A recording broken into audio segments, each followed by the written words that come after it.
हरिओम मो समस्त को संस्कृत व्याकरण कक्षा रे स्वागत जनाऊँगी। आमे गत श्रेणी रे समास क्या कह जाए समास केते प्रकार अध्ययन करथिला।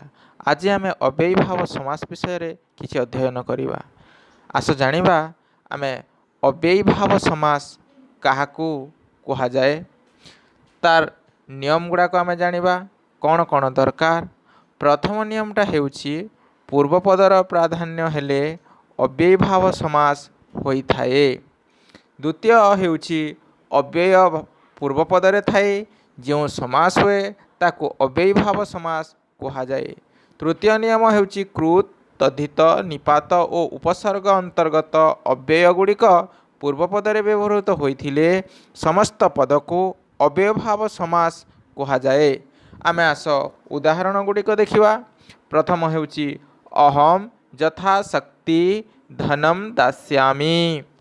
द्वितीय उदाहरण हेटी हेउछि शिक्षक प्रतिशिष्यम प्रश्नम पुच्छति। तो आमे आज देखिबा समास पद एवं विग्रह वाक्य। विग्रह वाक्य होछि शक्तिम अनतिक्रम्य यथा शक्ति। शिष्यम शिष्यम विग्रह वाक्य समास पद होछि प्रति शिष्यम। तो आमे देखिबा एठी देखिबा प्रथमे कि प्रथम नियम होछि शक्तिम अनतिक्रम्य। एठारे पूर्वपद शक्तिम प्राधान्य रही अछि एणु यह अव्यय भाव समास। एठारे अव्यय पद जथा पूर्वपद रे व्यवहार होइथिबारु यह अव्ययी भाव समास। एठारे जथा पदर अर्थ अनतिक्रम्य को बुझाउछि। तो आमे द्वितीय उदाहरण देखिबा। उदाहरण रे प्रति उपसर्ग शिष्यम शिष्यम अर्थ को बुझाउछि। तो आस आमे विशेष भाव उदाहरण देखिबा। पिता यथा कालम कालम अनतिक्रम्य यथा कालम। इच्छा अनतिक्रम्य यथेच्छम। विधिम अनतिक्रम्यम यथा विधिम। तापर देखिबा उपसर्ग जेते बेले लागिले समीप अर्थरे व्यवहार हेउछि। समीप अर्थरे एठी आमे देखिबा कुलस्य समीपम उपकुलम नगरस्य समीपम उपनगरम मंदिरस्य समीपम उपमंदिरम।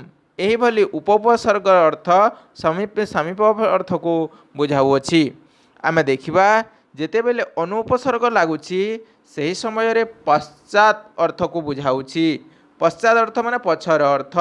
आमे देखिबा शिक्षकस्य पश्चात अनुशिक्षकम वृक्षस्य पश्चात अनुवृक्षम गृहस्य पश्चात अनुगृहम। एभली भाव में अधि उपसर्ग जेते बेले लागुछि सही समय रे सप्तमी अर्थ रे व्यवहार होछि। ठारे माने इति संस्कृत पदर व्यवहार होछि। देखिबा आमे आत्मनि इति आध्यात्मम ग्रामे इति अधिग्रामम हरौ इति अधिहरि। एभली भाव में अधि उपसर्ग लागी आमे इति व्यवहार करा जाउछि। यहाँ पर आमे देखिबा आ उपसर्ग जेते बेले लागुछि जावत पर्यंत व्यवहार हेउछि। तो आस उदाहरण गुड़िक देखिबा। मरणम जावत आमरणम जीवनम जावत आजीवनम समुद्र जावत आसमुद्रम। एभली भाव में व्यवहार होइथाए। तापर आमे देखिबा स उपसर्ग जेते बेले लागुछि स लागुछि सादृश्यम अर्थरे व्यवहार हेउछि। आमे देखिबा उदाहरण चित्रस्य सादृशम सचित्रम। स प्रथमे लागिछि देखिबा हरौ सादृशम सहरी। देख सटा प्रथमे लागिछि। तापर यहाँ परे आमे सुपसर्ग जेते बेले व्यवहार करा जाउछि केते की जगह रे समृद्धि अर्थ रे लागुछि आउ केते जगह रे प्राचुर्य अर्थ रे व्यवहार हेउछि। तो देखिबा भारतानाम समृद्धि सुभारतम कंलिंगनम समृद्धि सुकलिंगम मुद्राणाम प्राचुर्यम समुद्रम फलानाम प्राचुर्यम सुफलम। एभली भाव में व्यवहार होइथाए। यहाँ पर प्रति उपसर्ग जेते बेले लागुछि से समय रे बारंबार अर्थ को प्रकाश करूछि। बारंबार अर्थ को आमे जानुछु। तो देख एठारे अच्छे गृहम गृहम प्रति गृहम दिशम दिशम प्रति दिशम दिनम दिनम प्रतिदिनम। एभली भाव में आमर अनेक उपसर्ग गुड़ाक व्यवहार करी आमे अव्यय भाव समास रूपरे जानुछु। तो आमे आसंता कक्षा को अपेक्षा करिबा तत्पुरुष समास विषय